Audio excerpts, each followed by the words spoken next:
Streaming up.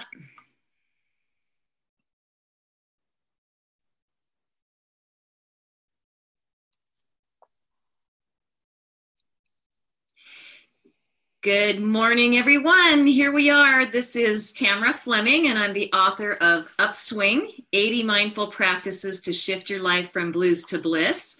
And this is... I'm Jim Young, author of Aware in a World of Sleep, that I think applies to our conversation today about inner illumination. I do want to say, I feel sort of like I'm sitting in the restaurant and Harry Met Sally when the woman goes crazy and another woman is asked what she wants. She's, I want what she's having. Well, if I look at Tamara, if you want to know what inner illumination looks like, that is the queen of illumination. So how do you get some, Tamara? Oh, you are too funny. Well, yeah, we're going to talk about this because it's a very fun one. And I just wanted to mention that we're not going to be talking about what you eat and exercising. We're going to set those aside. Those are also a very big, important part of creating a strong inner glow. What we're going to spend time talking about this morning is your spirit and how the inner glow actually really works. So first of all, you know, why would you want a really beautiful inner glow? What would you say to that, Jim? What would I say about it? Yeah, why would someone want an inner glow? Well, essentially because they don't think they have one. I think that's the biggest problem of all of this. We've programmed ourselves to think that we're less than, smaller than, not good enough. I'm just this dull old creature, oh hum is me, and so on. All these beliefs and opinions we've taken on from everybody else that we've turned into our own, which ends up being sort of like a big blanket we put over ourselves. I'm reminded of don't hide your light with a bushel. Under a bushel. And that's really what we do, a bushel of erroneous ideas. You were scared for a minute there, weren't you? A bushel of ideas and opinions about ourselves that we've taken on as our own. You know, like as human beings, we're like wet cement. Whatever falls on us makes an impression. The difficulty is we make that impression to be us rather than simply something that just happened. Mm-hmm. And so I think that's part of what colors this. And I know in your writings in your wonderful new book, UPSWING, speak to this very well, I think, about moving from the idea we have in here about us to the heart energy, the real us that we can come from now on. Yeah. You know, and moving to the heart, let's talk about that because it's one of my favorite topics. And I have worked with a lot of people on moving from the head to the heart. And it's always like, or sitting in the heart. How do you do that? So energetically, I want to start with talking about what happens inside of you energetically when you get connected to your center of your heart essence. So it's, you know, it's just the oddest thing. We don't really know how this works, but when we are in our heart, when we're in gratitude, when we're in joy, when we're in thankfulness, when we're in, you know, just absolute joy for being in this world, the heart starts to open and we start to focus on it. So the sustainability that you can have when you're in your heart and you're sitting in your heart starts to really take the energy waves of the heart and move them out of you. Mm-hmm. And the Heart Math Institute has done much research on this, and I've followed them for years and years and years, you know, about that story. It's in the book also. On inner illumination, about how when you're in the heart is actually the largest muscle in the body, and it will literally entrain other things around you into the vibration of it.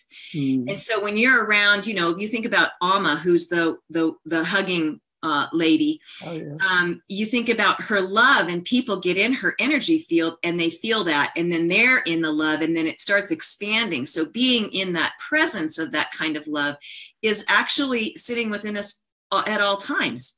And yet we sit in the mind, which shuts down that energy, and we don't lock into it and make it our way of being because we default, I think, to mainly human.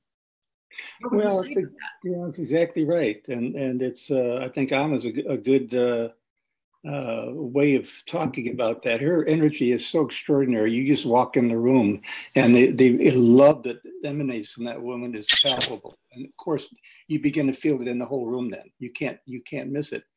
People, though, say if I walk around with that kind of awareness, that kind of energy, though, people are going to step on me. They're going to think I'm crazy. They're going to call me names. Well, what the other people think about how you behave and what you are is none of your business, frankly. Your only business is to get into the heart, as Tamara's telling you, and to stay there, period. Mm-hmm. And you begin to live from a different place. Otherwise, we engage our lives through fear of all kinds, through worry, through fret, through I'm not good enough, through all kinds of pains. I'd like to think of it as having a pair of glasses like these here, and we start using fear, or we start going to worry, or we have another set of glasses that's called shame. And then we have another set that's called guilt. And then they add up. And what they do is they cover our ability to see the truth of ourselves. And then we say, well, if I got to undo these one at a time, I say, no, throw them out and start over. Get a different view of yourself. Yeah. It really is important. You've got to just abort what it is you think you are and come to the truth of what you are. Well, now that is a profound statement, right? So the That's truth. One in a row. That's all you get today. That's it. That's the number one. The truth of who you are. You know, in this whole journey to that, right? We make it so hard. We think through it. We don't believe ourselves as to who we truly are. And yet it's right there in one little key in the lock, and we turn it and it starts to come out forward. And we feel it at different times when we're in great love and admiration with, you know, people in our lives, mostly other people, because, you know, it's easier sometimes to love other people than it is to love ourselves. Yet when we start doing that, like if you're an overgiver and you start giving and you open, it makes you feel good and you start receiving that feeling, you have to receive that feeling, then you start to feel the love for yourself, because really what you're feeling is I'm doing this and it's making me feel good. You know, I'm doing things for others and it's making me feel good, but it all begins with me, you know, we have to do that really first. And I just find that, you know, a lot of people, when I went into the dark night of the soul, my energy went really fairly dark in a way. My eyes looked different. You know, the eyes are the windows to the soul. And when you are connected to your heart, they sparkle. They have a light that comes through them because they're actually really, they're chakras, right? So that energy comes out and people feel that. And so if you look at people when you're in your heart, then they're going to feel that kind of love. You don't have to say a word. I think that's so incredible and so beautiful. So let's, you know, all these things that you just talked about, it's not so easy just to offload guilt or shame or anger or these things. So what would you say about one of the quickest ways that we could go about shifting our state from those states to another? Well, the first thing is to get over the idea that you have any work to do to get rid of something. It's about starting over. If you've got a computer full of all kinds of stuff you've been taking in out of the world, all you can get out of that is another iteration of that stuff. So what you've got to do is to get a new hard drive, start over again from scratch. There are a lot of ways you can do that. To me, it's more about building a proper relationship with self. You used the word earlier, Tamara, about who we are. We're about to have our first argument after knowing each other for about 3 months. and it's about, okay, let's do it. And it's about the difference between who we are and what we are. Who we are comes from the idea of roles we play. I'm a parent, a lover, a friend, an aunt, an uncle, a brother, a teacher, a counselor, whatever. Those are roles we play. We get stuck in those, and then we judge ourselves according to how other people see us in those roles. Wrong. This world is really about what we are. We are the essence of life expressing itself as only we can. I can't express life as Tamara. I can only express my life as Jim. And if I go to my heart and don't let any other option exist, then we begin to move in a very different direction. But one of the many things actually that I enjoyed about my former wife was that her relationship with chocolate. She was pretty much a chocoholic. I mean, a lot of people are. Chocolate, oh, yum. And she really adored chocolate. I remember one evening we went out to dinner, and the waiter said, "We have a brand new dessert, chocolate creme brulee." And I said, "Well, Helen Jane, you're certainly going to want some of that." She says, "Nope." She said, "I'm off all that kind of stuff for now." I said, "Wait a minute, you're a chocoholic." I said, "How are you going to do that?" She said, "I just don't let it be an option." Now think about that. So if we say, I'm not going to let this thing be my option, I'm not going to let what I've taken on to be the truth for me to be an option. Instead, I'm going to look for another way.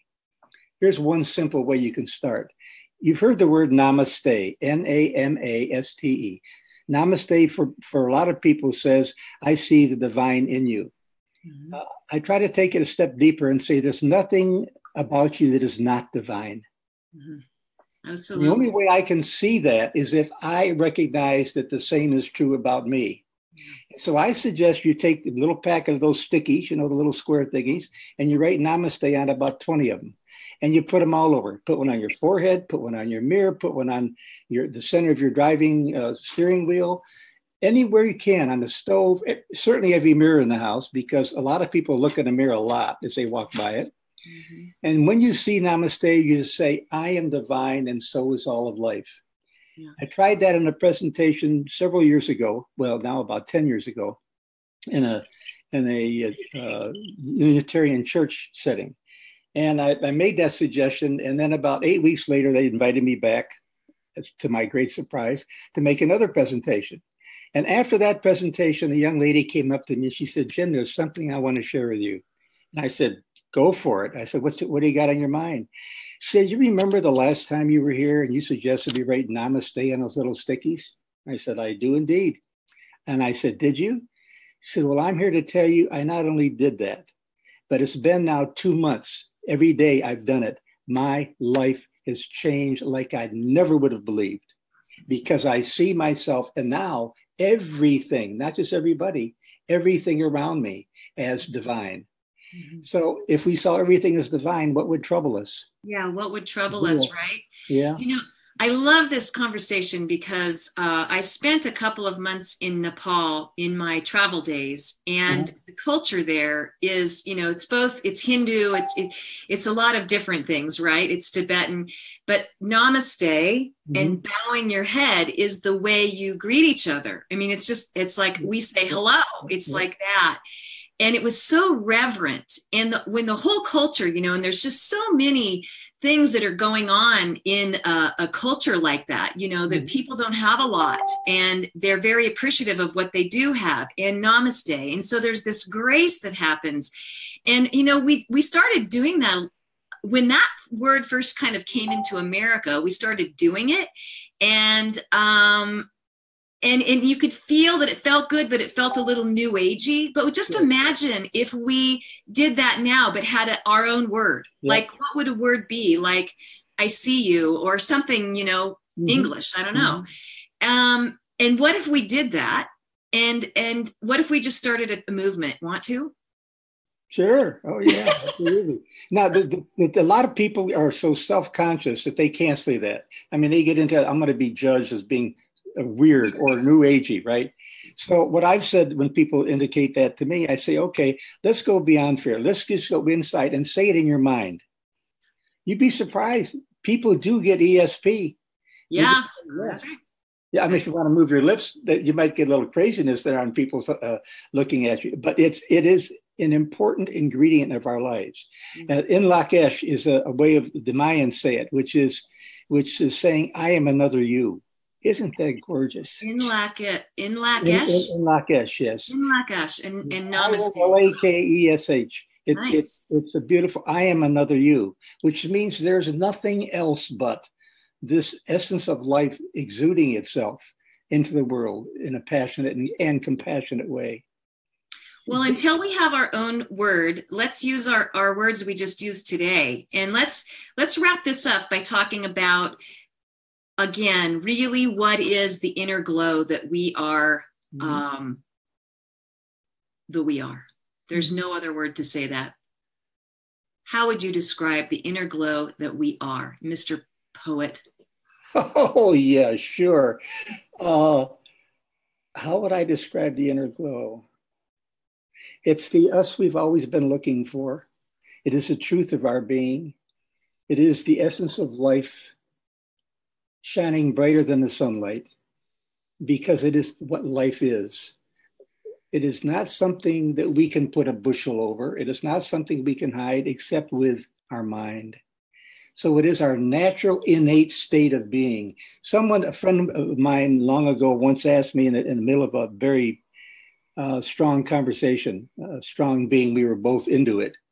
He says, "Tell me something." I said, "Yes." He said, "Do you think you're enlightened?" I thought, oh boy, I wonder where that's coming from. And I didn't even have to think about it. What my mouth opened and what came out was, our natural state of being is enlightenment. It's just that we take on so many contrary views of that we now believe that we're not, and we have to work at being enlightened. It's dropping the curtain around us, taking the bushel off our head, if you wish, whatever works for you, changing your glasses, if you will, to see life from here, which you said so well near the beginning of our program, Tamara. Yeah, beautifully said, beautifully said. I just, with all the violence and things that are happening in the world, right in our backyards now, so severely, that there's a counterbalance, and it's way stronger than that. So I just encourage everyone to stay out of engaging with any banter about the violence, because if you stay in your heart and you stay in love, we are counterbalancing that violence right now inside you as we are. And that inner glow, we have to really, really, really shine. We have to really pour it on now, that means we have to be conscious within ourselves. We have to keep practicing it.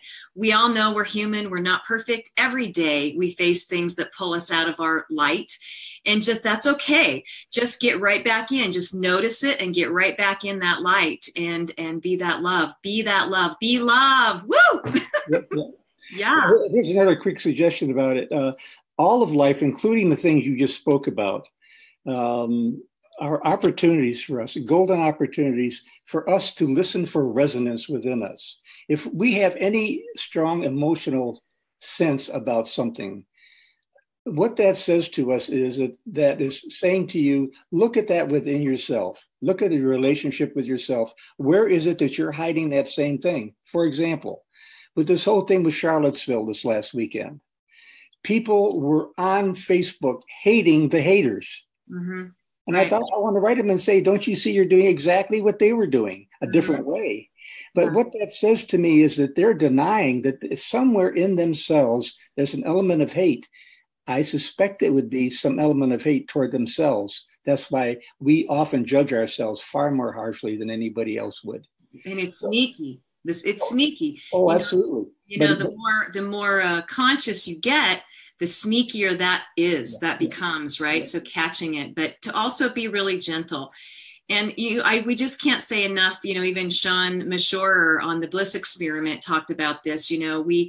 We practice whatever works for us. We practice. So you have a book, I have a book, and I just wanted to close this by reading one of the quotes out of the book that I just really love. And I love Dan Millman's work. He, Peaceful Warrior.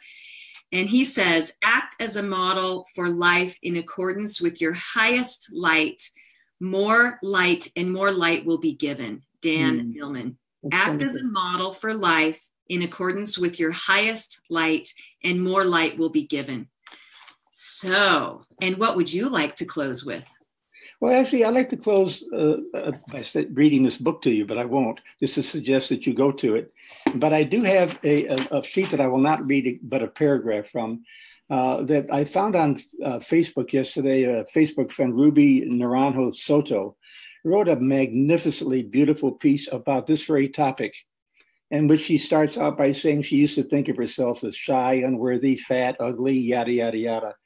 And then she said, I used to think these labels were just who I was, unchangeable, until I realized these beliefs are just repeated thoughts that manifest into emotions and action. They don't come from my soul, but experiences that have conditioned me to think this way, experiences that have been and gone. Spiritual growth is not about growing into something or going somewhere, but coming home to love. And oh, it feels so good. Thank you, Ruby, for that. It's a beautiful statement, and I hope that everyone on Facebook is reading it and taking it to heart. And thank you, Tamara, for bringing this topic to the fore today. Remember, look at her before you leave, not me. Look at her. That's inner illumination. I've got all my lights on. I was just at the dentist earlier, so my inner light was a little snuffed out. Well, I want what you're having. Yeah, and I want what you're having because we have it, right? We have it. We're promoting it in the world. So thank you everyone for joining us today. This is Tamara Fleming, and you can find me at upswingbook.com or on Facebook as you are. And Jim, we can find Jim at creationspirit.net. And that information will go also in the link for this video. And we love you. So love go shine your light today. Love you. Namaste. Yeah. Namaste. All right. Bye-bye.